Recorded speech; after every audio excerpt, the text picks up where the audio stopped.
60ನೇ ವರ್ಷದ ಷಷ್ಠಿ ಬಹಳ ವಿಶೇಷವಾದ ಕಾರ್ಯಕ್ರಮವನ್ನು ಹಮ್ಮಿಕೊಂಡಿದ್ದಾರೆ. ಇವತ್ತು ಹೋಮ ಹವನಗಳನ್ನೆಲ್ಲ ಮಾಡಿ ವಿಶೇಷ ಪೂಜೆ, ತಿರುಪತಿಯಿಂದ ವಿಶೇಷ ಪೂಜೆಯನ್ನು ಮಾಡಿಸ್ತಾ ಇದ್ದಾರೆ. ಶ್ರೀನಿವಾಸ ಕಲ್ಯಾಣೋತ್ಸವವನ್ನು ಕೂಡ ಆಚರಿಸ್ತಾ ಇದ್ದಾರೆ.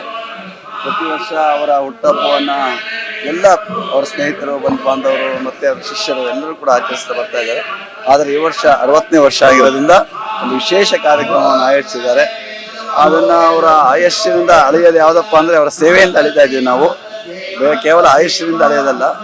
ಯಾವುದೇ ಒಬ್ಬ ಸಾಧಕರನ್ನು ನೋಡಬೇಕಾದ್ರೆ ಅವರ ವಯಸ್ಸು ಅಂತಲ್ಲ ಮುಖ್ಯ ಅಲ್ಲ, ಅವರ ಸೇವೆ ಮುಖ್ಯ ಆಗಿರುವಂಥದ್ದು.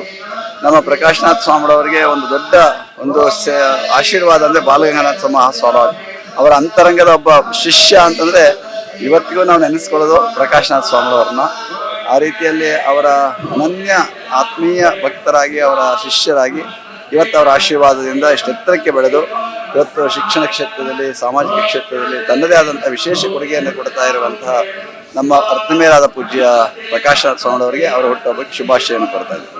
ಇದು ಜಗತ್ ಕಲ್ಯಾಣಕ್ಕಾಗಿ ಮಾಡ್ತಾ ಇರುವಂತಹ ಪೂಜೆ. ಸೊ ಎಲ್ಲರೂ ಒಳ್ಳೇದಾಗ್ಲಿ. ಯಾವುದೇ ಒಬ್ಬ ಸಂತನಿಗೆ ತನ್ನದು ಅನ್ನೋದಿರೋದಿಲ್ಲ, ಸಮಾಜವೇ ತನ್ನದು, ಎಲ್ಲರೂ ಚೆನ್ನಾಗಿರಬೇಕು ಅನ್ನುವಂಥದ್ದೇ. ಸರ್ವೇ ಜನ ಸುಖಿನೋ ಭವಂತು ಅಂತೇಳಿ ಇದು ಪ್ರಕಾಶನಾಥ ಸ್ವಾಮಿಗಳವರ 60ನೇ ವರ್ಷದ ಹುಟ್ಟುಹಬ್ಬ ಅನ್ನೋದು ನೆಪ.